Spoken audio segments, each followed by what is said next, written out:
In the previous video, we have discussed properties of inverse trigonometric functions. Here, we will use these properties in the questions one by one. I have written 3 questions here based on the first property. So, I am going to solve it. First question is cos inverse cos 2 pi by 3. We have to evaluate it. Means we have to find out value. So, if we are taking by the property 1, we know that cos inverse of cos x equals to x if x belongs to closed interval 0 to pi. If you are taking this property 1, so we can write value as 2 pi by 3. Yes, this 2 pi by 3 belongs to closed interval 0 to pi. So this is our answer. So always we have to take care of this part. Now second question is, again we have to evaluate it, sin inverse sin 2 pi by 3. So here, according to property, sin inverse sin x equals to x, where x belongs to minus pi by 2 to pi by 2. Now we will check the value, this value of x is in between this minus pi by 2 to pi by 2 or not. We know that 2 pi by 3 does not belong to minus pi by 2 to pi by 2. So here we can't write sin inverse sin 2 pi by 3 not equals to, we can write this as not equals to 2 pi by 3. So we have to find out another value. So for finding another value, there is a process. Process is we have to use here quadrant form. Meaning is, we know that in the first quadrant sign is positive and second quadrant also sign is positive. So I am going to use this second quadrant. Why I am using second quadrant? Because we can take 2 pi by 3 equals to pi minus pi by 3 also. And if we are taking sign of pi minus pi by 3, so it is equals to sign of 2 pi by 3. So I am going to use it. So I am writing here sin inverse sin of pi minus pi by 3. 2 pi by 3, we are writing pi minus pi by 3. Now sin of pi minus theta, we know that that is sin theta. So we will write it as sin inverse sin of pi by 3. So finally pi by 3 we can write, because pi by 3 belongs to minus pi by 2 to pi by 2 in between this interval. So this is our answer. I think it is clear for all. Now third question I have written here, tan inverse tan 3 pi by 4. So here again we will use property tan inverse tan x equals to x when x belongs to open interval minus pi by 2 to pi by 2. So we will check first 3 pi by 4.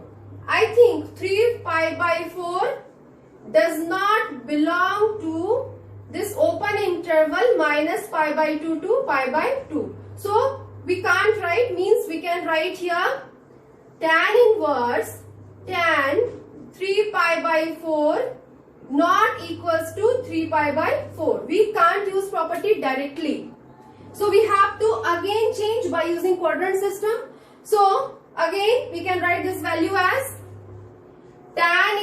So we can solve it like that. We will write here tan inverse tan 3 pi by 4 equals to tan inverse tan pi minus pi by 4, and this is also equals to 3 pi by 4. We know that pi minus pi by 4. So this is 4 pi minus pi by 4. So this is 3 pi by 4. Okay. Now tan inverse tan of, we know that pi minus theta. In tan, pi minus theta is minus tan theta. So it will be here minus tan pi by 4. Now we will write it as tan inverse tan minus pi by 4. Because we know one more value that minus tan theta equals to tan of minus theta. So we are using this. Now finally we can write it as minus pi by 4, and this is belongs to minus pi by 2 to pi by 2. So this is our final answer. So this is the way to solve by using first property of inverse trigonometric functions. Now we'll discuss more questions. Here I have written a question, cos of sine inverse 8 by 17. This is based on second property. So we will solve it. Here cos and sine inverse, two different functions are there. So we have to convert this sine inverse x into cos inverse. So it is here sine inverse 8 by 17 equals to theta will consider. So 8 by 17 equals to sine theta it is. Now if sine theta is 8 by 17, then we have to find out cos theta. So we know cos square theta plus sine square theta equals to 1. So we can write here cos theta equals to root over 1 minus sine square theta. So this is here root over 1 minus 8 by 17 whole square. So root over 1 minus 64 by 289, 17 square. So this is root over 289 minus 64 by 289, and this value is root over 5 2 2 by root over 289. So we'll have here 15 by 17, and this is value of cos theta. After that we will use this value, means we can write here theta equals to cos inverse 15 by 17, and theta we have considered here sine inverse x 8 by 17. So we'll replace, means we will write here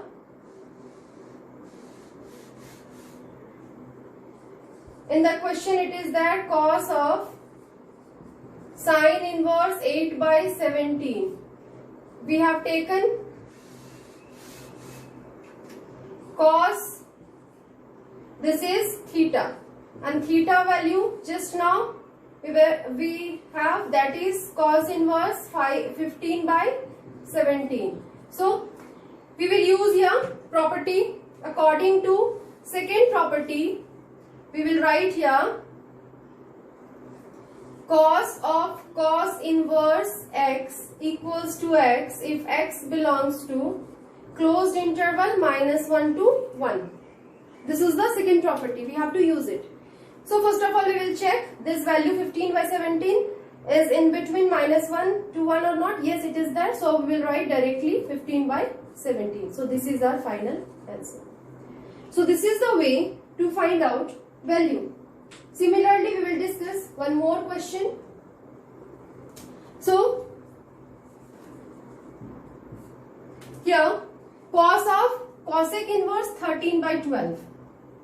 Now again two different functions are there, so we will change cosec into cos, means cos of cos inverse we will find out.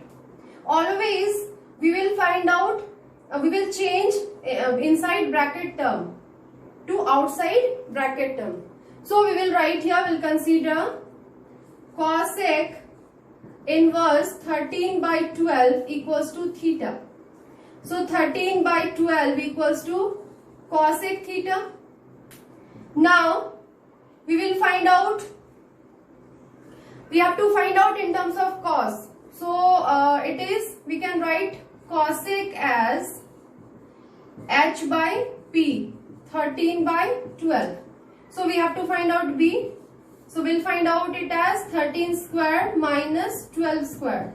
So 169 minus 144. So this is root 25 and this is 5.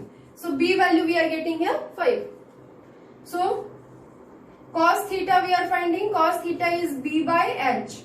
So 5 by 13. So theta is cos inverse 5 by 13. We have considered cosec inverse 13 by 12 equals to theta, and we are getting in terms of cos. So we will apply there.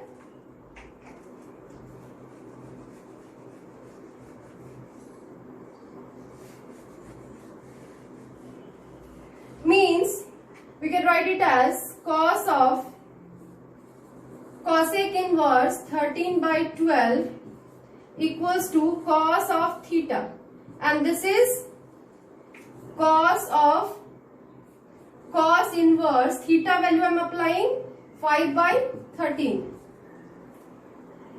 Now we have to check again second property. Means second property was cos of cos inverse x. This is x, where x belongs to -1 to 1.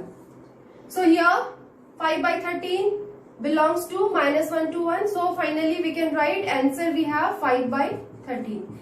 This is our final answer. Now we'll discuss more questions. Here question is cos of sine inverse -5 by 13. We have to evaluate it. This is based on the third property. So property was sine inverse minus theta equals to minus sine inverse theta, where theta belongs to closed interval -1 to 1. Because sine is there, I have written that. So based on that we have to solve. So here it is cos sine inverse -5 by 13. So we'll write it as minus sine inverse 5 by 13 based on this. So one more pattern we know, cos of minus theta equals to cos theta. From trigonometry we are knowing it. So this is cos of minus theta, whole we will take as theta.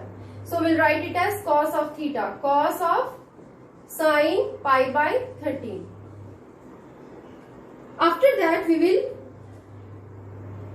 this is sine inverse. After that we will change sine inverse into cos inverse, so that we can find out the final answer. So for changing, we know that we can use sine inverse 5 by 13 equals to theta 1. So 5 by 13 equals to sine of theta 1. Then this is P by H. Now for finding cos, so we have to find out B. So cos theta equals to B by H. So B value we know that is root over 13 square minus 5 square, divisible by H value, that is 13. So this is root over 169 minus 25 by 13. So this value is root over 144 by 13, means 12. 12 by 13. So cos theta we are getting, that is 12 by 13. So we can write cos theta 1. So we can write here theta 1 equals to cos inverse 12 by 13. So according to that we can apply. We have taken sine inverse 5 by 13 as theta 1, then we are getting all values. So directly also we can change, means we can write it as cos inverse 12 by 13. But we have to show these here in right hand side. Then only we can write. So according to the property we know that cos of cos inverse theta equals to theta, where theta belongs to 0 to pi. Sorry, -1 to 1. So according to that we can change it. So this is 12 by 13 and this is belongs to -1 to 1. So this is our final answer.